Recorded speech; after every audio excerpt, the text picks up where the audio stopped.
Hi, hello, and welcome, kings and queens, cuties and beans, back to Final Fantasy XIV Online, Heavensward. I almost forgot. No, I completely forgot. Greetings, sir. Tell me, how goes the training for your avian mount? I could not help but notice that there is some bias towards real-life combat. All battle and no bonding makes for a less noble bird. I see that you already have a fine residence of your own. Why not build a stable for your chocobo? Closeness leads to fondness, and there are other perks. Indeed, I could tell you those and more, if you wish. We of Ishgard have a knack for chocobo husbandry. We have forgotten more than Gridania will ever know, I fear. One Ishgardian knack is to stable chocobos at one's residence. That makes it possible to train and feed the birds. Second knack is to keep the stable meticulously clean and picked up. Chocobos are cleanly creatures and easily distressed by slovenly housekeeping. Shall we get straight to it? Pick up every vegetable scrap littering the stable, if you please. Scraps.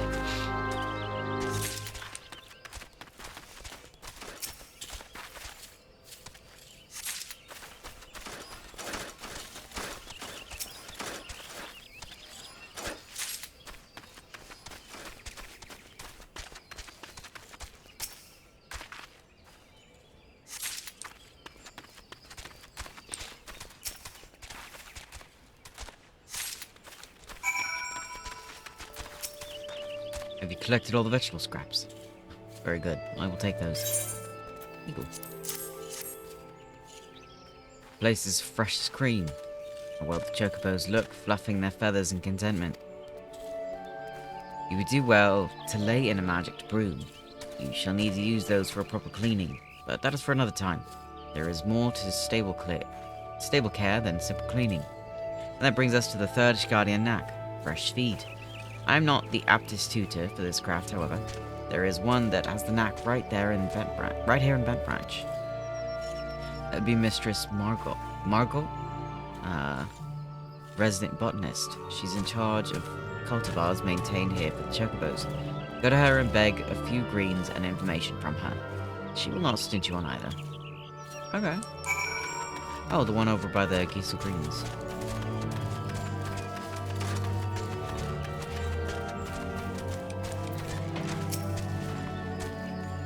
Some feed for your chocobo. You've come to the right place for it. It has been a warm spring. Try the crocker root. Many birds who would otherwise go off their feed cannot resist these luscious roots. We raise them with love as well as skill. Master Luculot likes to call that a knack. I have no quarrel with it. 'Tis a joy to grow, whether it be vegetables, chocobos, or the skill in one's hands. Why not try your own hand at growing vegetables? You say you have a house must have a field. Food grown with your love and care, how could your bird not thrive, eating feed such as that? Mayhap we are not what we eat. Elsewise, my father would be a codfish swim in butter. But the feed certainly makes chocobos, aye. So sensitive is their nature that you can see the effect of a particular feed as clear as day. But I have yet to tell you about the main feeds. You are sure to be fascinated. Shall we ever tire of speaking of the Geisel Greens? Precious, luscious plants. You can summon and train your birds with these greens. But as wonderful as Geisel Greens are, they are hardly unique in being attuned to specific areas of a chocobo's abilities. The art of raising chocobo involves choosing a balance of these vegetables to feed your bird, thus creating a chocobo that is, well, just so. The best laid plans of wranglers are often frustrated by a picky eater, though. Do make sure you come to know each bird's likes and dislikes. There are no pieces of magitech to bend to your will. But when bird and man grow together, you might discover something very special indeed. Aye, and you do well to grow your own feed. Might as well fight with a pine sword to raise a chocobo without a vegetable field of your own. Visit a store to buy the seeds, and remember, love and skill. There's the knack. I do go on, don't I? You came for a handful of feed and got an airful, but that's the way of it with us botanists. Take this fine specimen of a crocker root to your sweet chocobo, and I wish you both the joy of it. Heck yeah.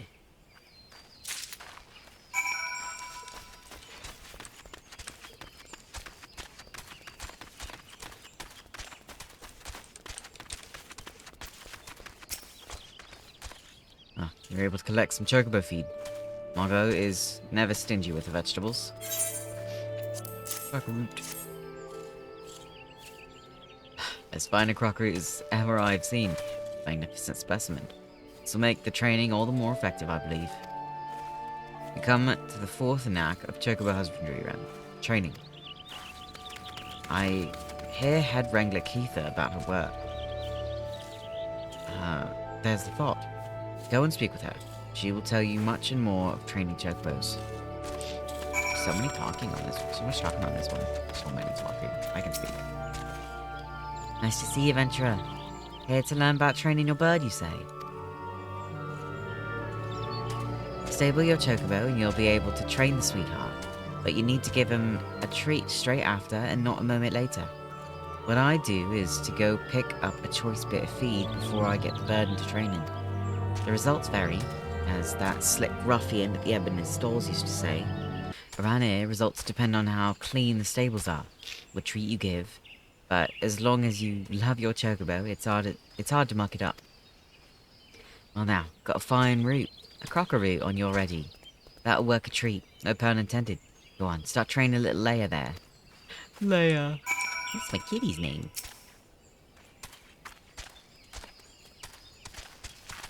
Don't kick me. Jesus. You feed little Leia the gigantic cracker root after her training.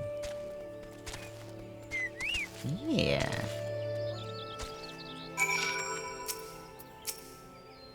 That was sweetly done, Ventura. You used some skills at this, I reckon. Some are made to train just that one bird, but you can handle any chocobo.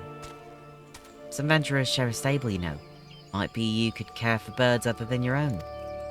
You muck out the stables, that means you're helping raise the other Venturers' birds as well as your own. No matter who did the mucking out, really, as birds have been cared for, you see. They'll have to hold out for a while, No use pouring too much wine into a cup. You best return to Luke a lot before the Ishgardian brain case starts imagining the worst.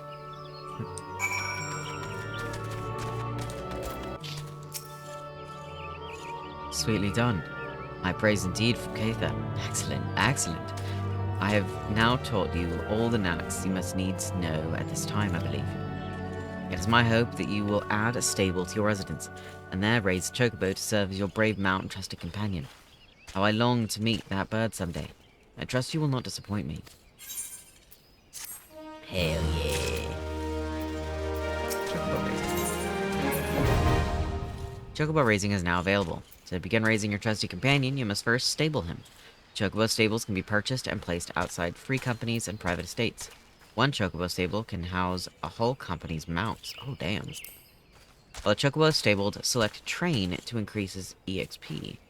After the training is complete, do not forget to give the chocobo a reward for its hard work. Depending on the type of reward the bird is given, his progress may change dramatically. Continuously feeding your chocobo a snack of vibrant vegetables or fruits will cause him to grow feathers of a different color.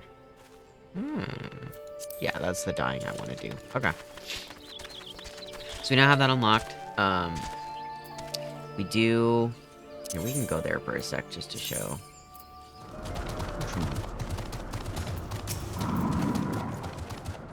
Supply airship has gone missing, you say?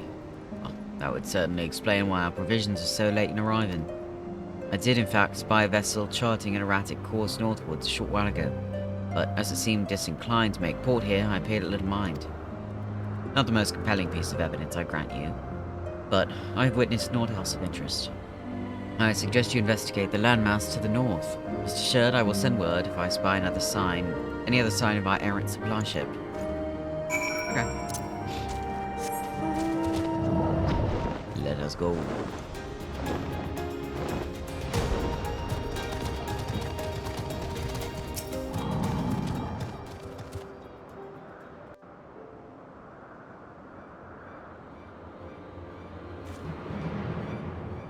The Yellow Jackets? Aid! Aid, I say! These villains mean to plunder my cargo! Oh no, they are pirates. What have we got here then? You got some sort of hero, do you? A little bit.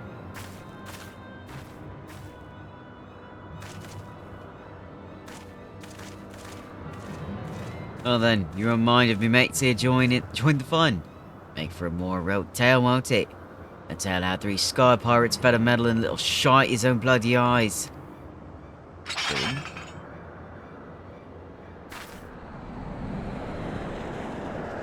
What's that? Oh shit. Is that a mana cutter? Oh gods, I know that ship.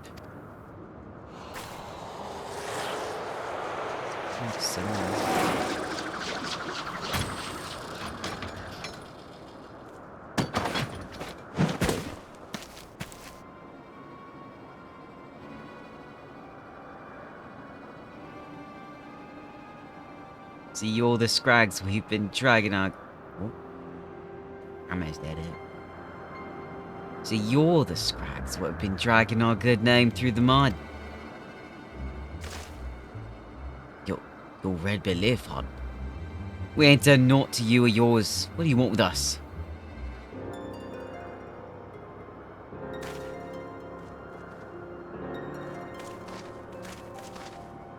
You scared? I think I made me position pretty clear. You take on the mantle of Sky Pirate, you agree to a certain code of conduct, and codes ain't worth much if folk go around breaking them. Frankly, lads, you're making us look bad, and we can't have that. No hard feelings, though, eh?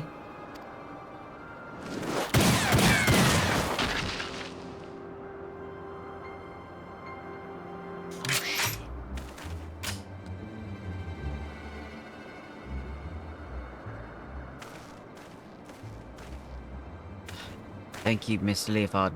Thank you. I'm certain my master will wish to repay you. If your employer does business in Ishgard, he likely knows a merchant or two what trades with me associates. Tell him to say it's for Leofard, and reward should reach me soon enough. Damn. Love me some confidence. As for you, adventurer, they often someone beats me to the scene. But then I'd expect naught less from a hero such as yourself, friend. You know my name? Hello. That is who you are, ain't it? I don't know too many other folk with one of them marvellous mana cutters the ironwork streamed up. Well then, seems you saved me the trouble of tracking you down. I've been hoping to have a word with you see.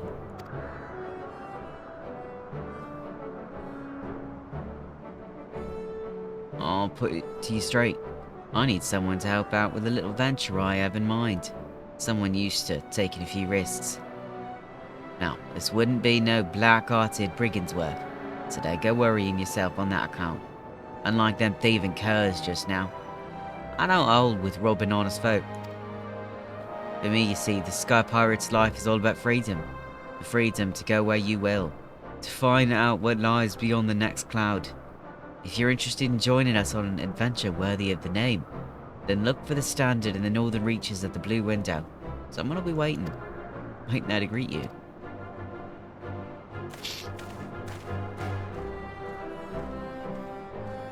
Damn. Love me some confidence. And he doesn't bully innocent people. I love that. And it's like pirates. I'm more like cowboys, but pirates are still really good. Alright.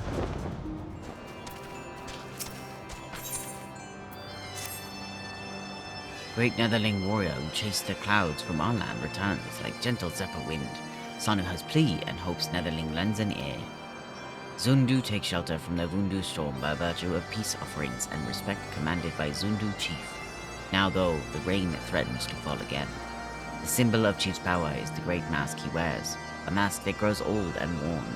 A chief who wears shabby mask is a chief who commands as much respect as the summer's day drizzle. Tribal mask is made from the scale of the Wakaon, a great Sunua, who nests on Neverreap, where the Vanu are forbidden to go. The wicked Vanus hoard power and influence for themselves. They seize control of Neverreap and forbid poor Zundu from entry. but they cannot keep out the great Netherling who tamed the White. Go to Neverreap, Netherling. Snatch the scale from Loakeon. From Nilundu's evil clutches. Tonuvanu will be your guide. He awaits you outside the village. Pray go swiftly, Netherling, and chase away the coming storm. Okay. Sorry, I got the sneakers.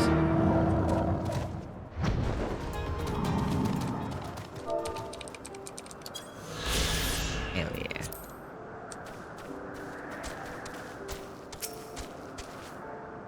That's far enough, stranger. If you value your life, tell me true.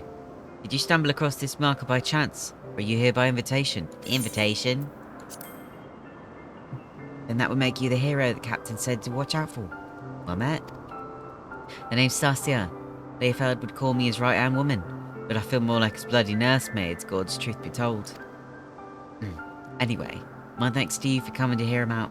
If you follow me, I'll take you to the Red Bill's nest. The Red Bills.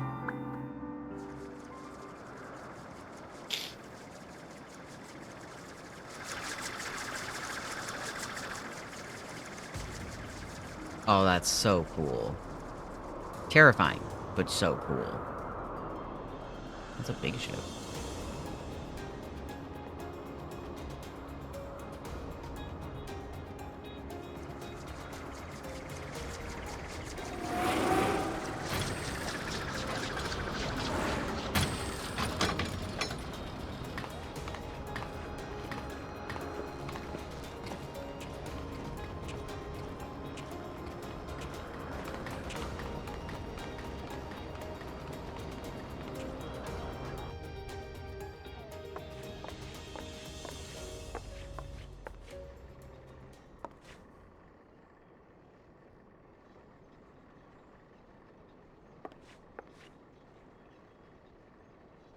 Come to you in person and still you refuse my offer. Arrogant fool.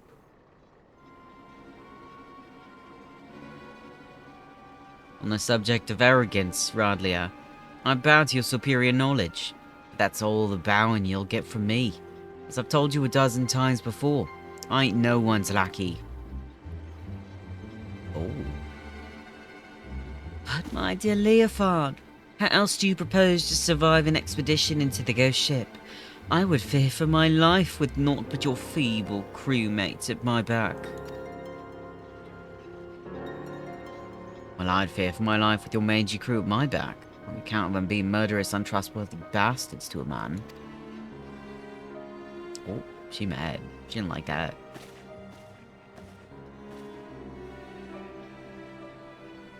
I thought you were cleverer than this, Red Bill, but no matter.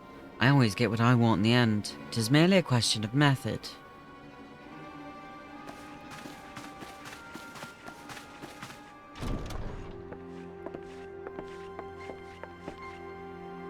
What up? Now there's a face I've not seen before. You don't have the look of one of Leofard's little birds. He's a guest. You understand the concept, don't you? You know, when someone is invited, instead of just bursting through the door whenever she damn well pleases. Tell her.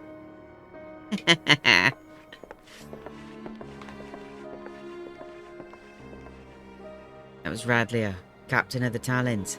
She knows Leofard's the best sky pirate alive, and the fact he won't join her sticks in a craw. Damn. Are you gonna let... Oh, it's him. Are you gonna let them talk to you like that, Captain? We should teach them Red Bills some respect. Patience. When all this is over, we shall see who rules the skies. Ooh, I don't trust you.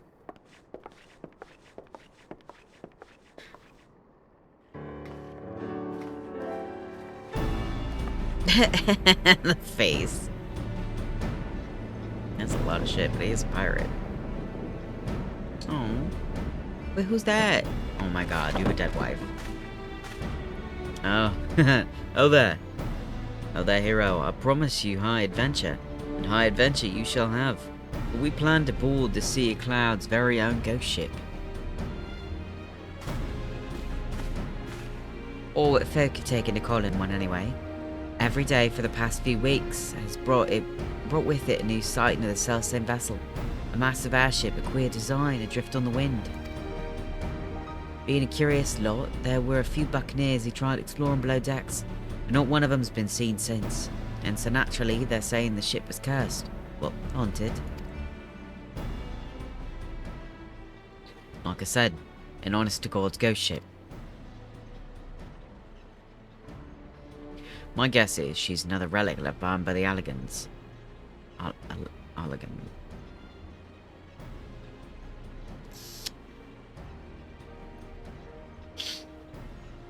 My guess is she's another relic left behind by the Alligans, but we won't know for sure till we've had ourselves a good poke around inside. Liberated whatever ancient treasures she's got mouldering away in her hold, of course. But before we start dividing up the spoils, we've got to find the damn thing, which is why we've been working on a special new device. Ugh, finding her will be the easy part. What we can't do is do without his veteran explorer that ain't afraid to fling himself face first into the jaws of danger. Now I know you're a gallant champion of the people and all, but strip away the fame and glory and I'll wager you're still an adventurer at heart. So, let's say you Ren. Fancy a plunge into the unknown, the side of the Red Bills. Hell yeah! And it's settled. Let's pay a visit to our crewmate Utata. She's been working on a way to track the vessel.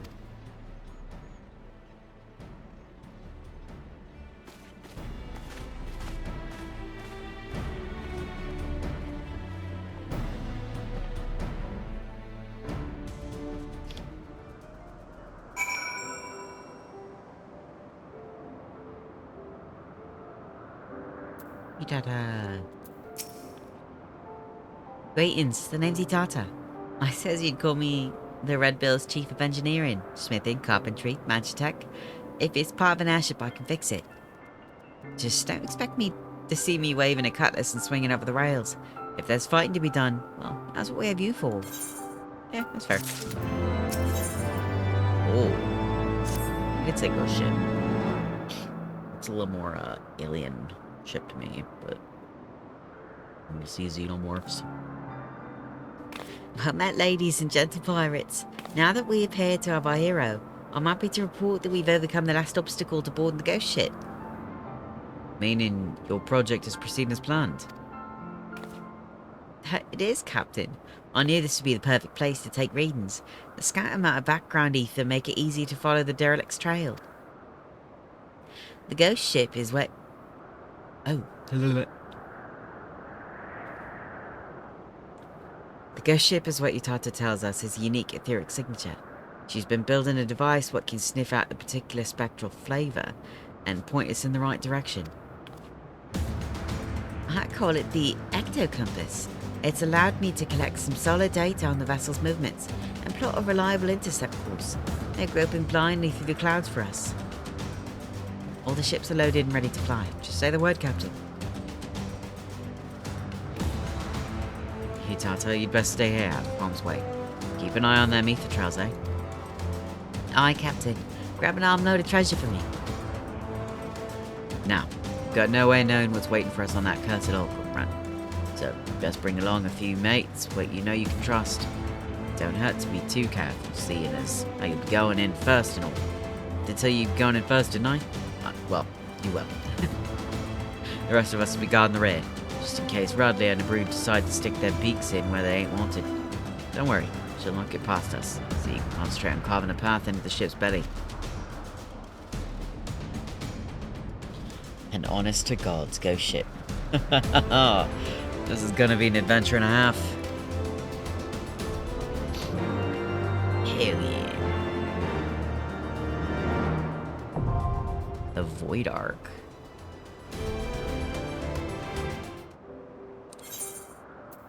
Alright. So, the Void Ark. Hit join on that.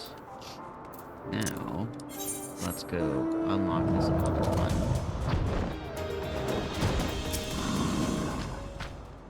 Vanu Vanu waits for Netherling Warrior. Netherling Warrior comes. Netherling braves never reap. To retrieve the Wakian scale for Zundu. Tona's heart flutters in the gentle winds of Netherling's kindness.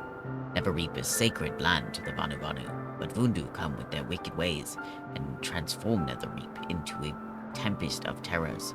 Watch your tear feathers, Netherling. Okay. Noise. Let's actually add that to the Netherreap. Okay. Now. Oh, what do you have? Greetings, Ren. Yon Bard has been gazing forlornly at the door for days, awaiting your return to the seventh heaven. Pray, be so kind as to indulge the suffering fool and favor him with one of your epic tales. It seems his inspiration has run dry once more, and only a draft of your most excellent adventure and vintage will slake his creative thirst. Had it.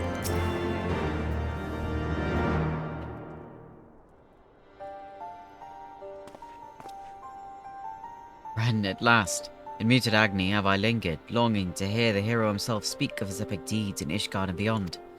The frozen tundra you braved, and into the vault of the heavens you ascended, to a sacred peak, both temple and tomb, to a ruined city reborn and resettled, to a citadel and the ancients you ventured, parting the misty veil of millennia.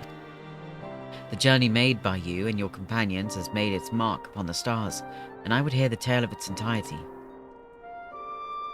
Hell yeah.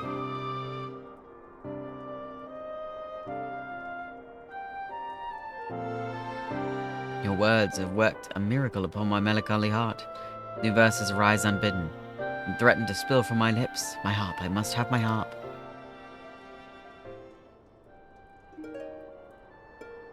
A song of war twixt worm and man, some 1,000 years ago began, when mortals grasped for godly might, defaming name of king and knight. In Azisla, for woe or weal, did holy will meet righteous steel, and thence, with high divinity, compelled by light to bend the knee. Hell yeah.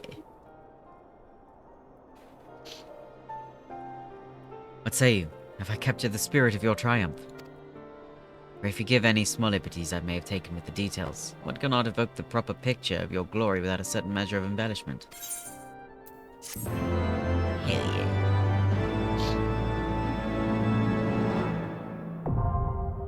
Ah. Okay, so that's the, like, ultimate version. Okay. I'm gonna go in here.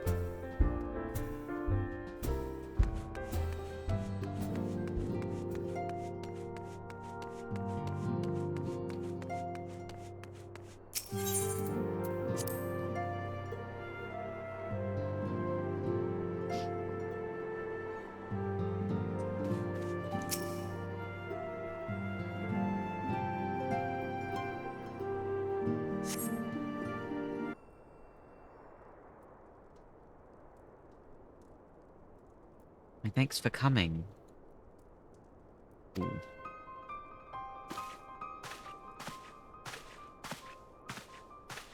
Hello? Unakalha is my name, and I serve a friend. I sought you out that I might alert you to the rising threat of the beings known as Icons. You are aware of the threat, you say, but I speak not of the primals, with which you are exceedingly well acquainted. It may interest you to know that the term Icon and the beings to which it refers precede the Gallian Empire by eras. Oh. You see, it is the name by which the Alligans called godlike beings, the dark divinity Odin among them, and the Gallians who seek to emulate the glory of ancient Allig have simply availed themselves of it. Pray permit me to continue the tale. Who? Is it Riange? Yeah, my boy!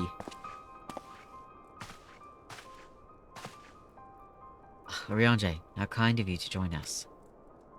As the Warrior of Light's comrade, my participation is but to be expected.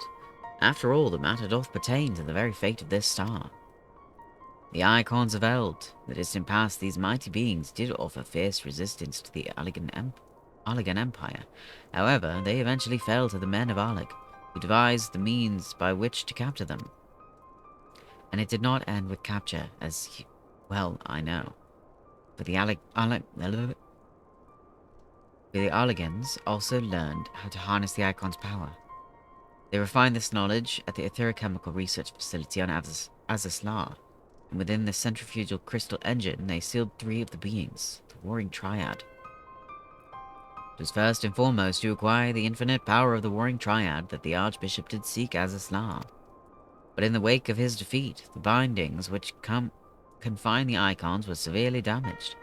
Doubt not, but they will fail completely ere long.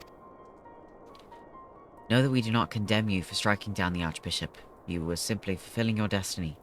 And yet, were the Warring Triad to be released into the world, unimaginable destruction would ensue.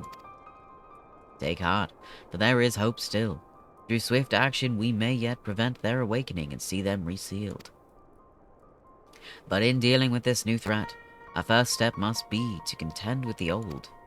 2 savage gods have returned, I fear, summoned once more by their worshippers, and at a strength far surpassing their previous incarnations.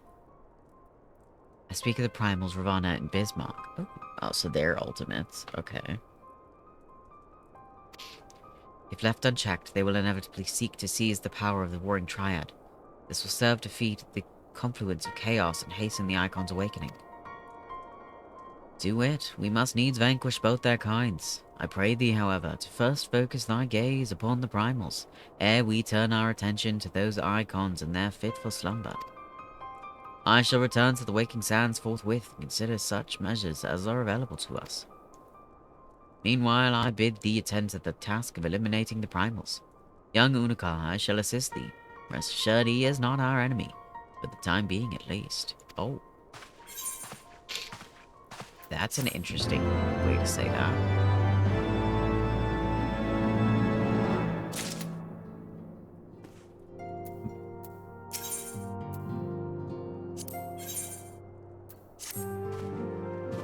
As you prepare yourself for battle, so too does Ravana. Within Thok as Thok, he builds his strength, feeding upon the prayers of his innumerable children. But those same children will not suffer you live should you surrender yourself to them a second time. Nay, you must devise a new way of approaching the Lord of the Hive's domain. Consult with the storyteller, the Elder of the Vath, and he will aid in this endeavor. Okay. Take this bauble. 'Tis known among the Nath as the Burning Eye of Ravana. When the time comes, you will know what to do.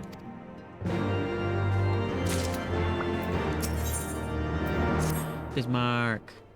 If we are to prevent the awakening of the Warring Triad, then Bismarck must be cast down once more. I'm aware of the rather unorthodox method you employed to lure out and slay the White Whale before, and had a mind to follow established precedent. That said, islands are not easy to come by. I should hope it is not necessary, but you may well show this gemstone to Chief Sonu. He will know it is the weeping eye of the Monukmanai, and it will ensure that he is completely committed to our cause. Before you ask, I've already informed Master Garland of our plans. He is currently en route to the Blue Window. Okay. Warring Triad. The Warring Triad is the collective term for 3 immensely powerful icons that were brought into existence during the twilight of the 3rd Astral Era, summoned by the native tribes of Mericidia. These entities were set against the encroaching forces of the Allegan Empire. The strength of a primal is determined by the fervent prayers of its faithful, and as the Mericidians' prayers called for saviors with the power to throw back an imperial invasion, resulting incarnations were perforce imbued with nigh incalculable might. That the Allegans were capable of conquering such godlike beings well illustrates the incredible heights to which their technology had ascended. The implacable empire subdued and imprisoned the Warring Triad, shackled them to machinery that sustained the Icon's forms, whilst at the same time leeching away their infinite energies. For 5 millennia did the Warring Triad languish thus in dreaming servitude, a slumber undisturbed, until Archbishop Thornton the 7th of Ishgard rattled the bars of their cage. The Archbishop had come to Azazlar seeking to absorb the Three's power and make of himself a god without rival. It was fortunate then that the Warrior of Light and his companions thwarted Thornton before he realized its tyrannical ambitions, but victory was not without consequence. The violence of the battle cracked the seals that keep the Triad in torpor, and the icons have begun to stir. Worse, the Guardian Empire and their heavy-handed efforts to plunder the secrets of Azazlar threaten to drag them into full wakefulness. These terrible entities must be destroyed before they arise in all their cataclysmic splendor. Okay. So we have to go unlock some things. Map. Drabania.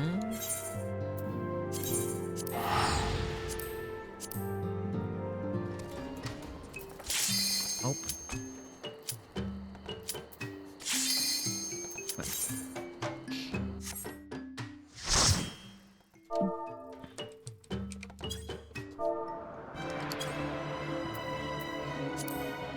Pretty. I love the crystal structures like that. They're so pretty.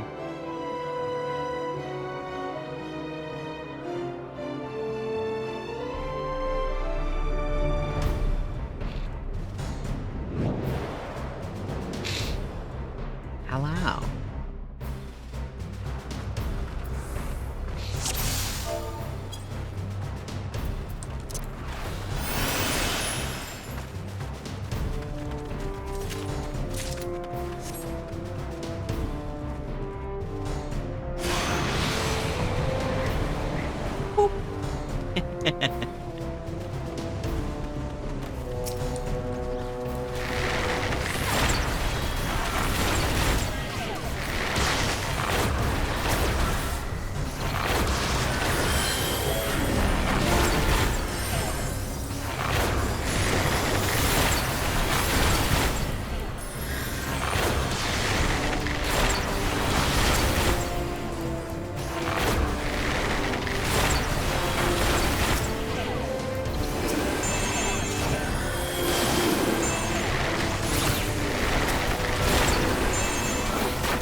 Oh my god, I did it.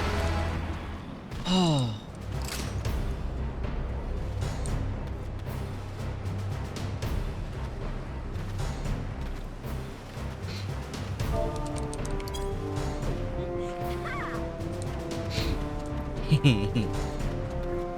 I didn't die.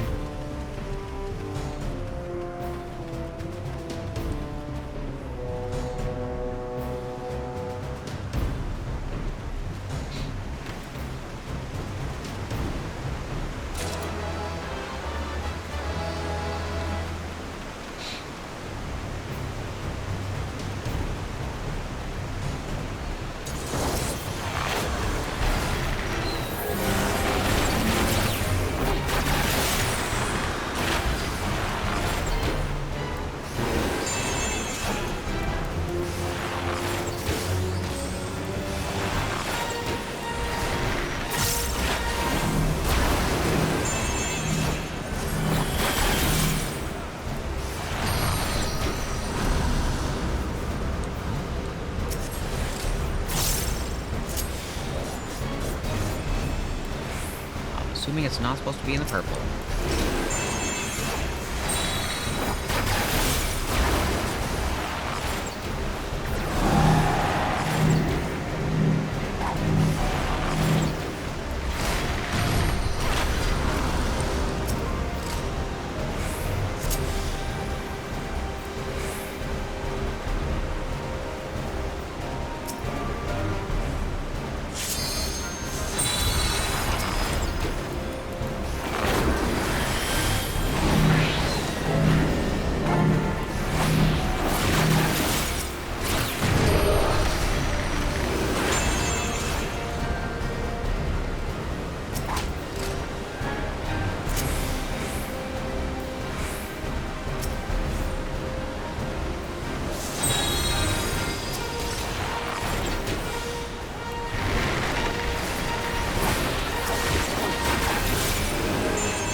Doing the works for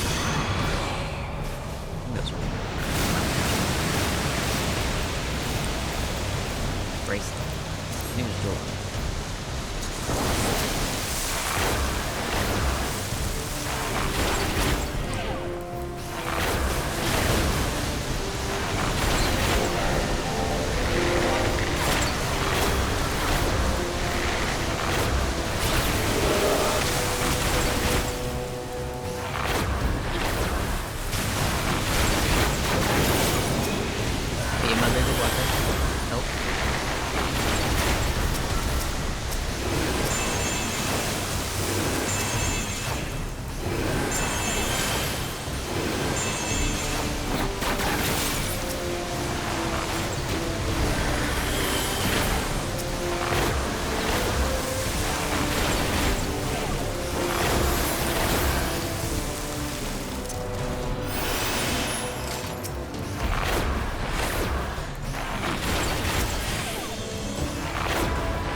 I did too. I didn't see that.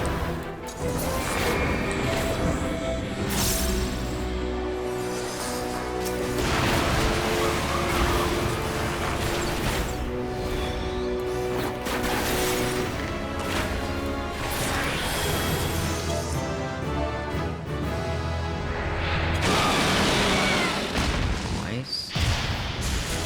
Got it.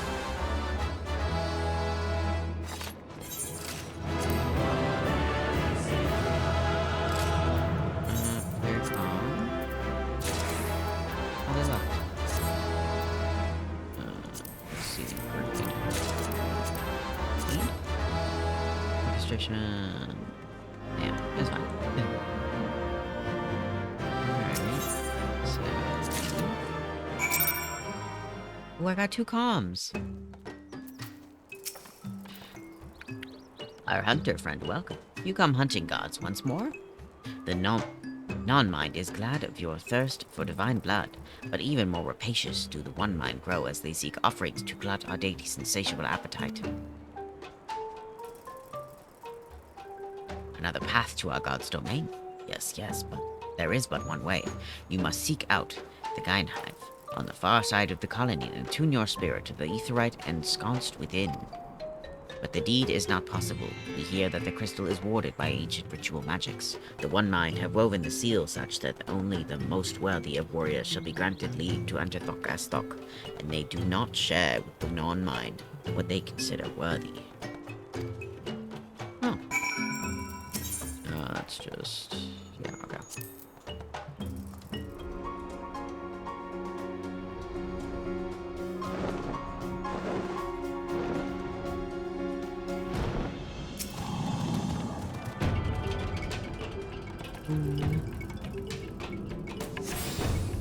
After a pause, you smash the gemstone against the Aetheryte. Nothing much happens. Out of habit, you tune with Aetheryte, and once more, nothing much happens.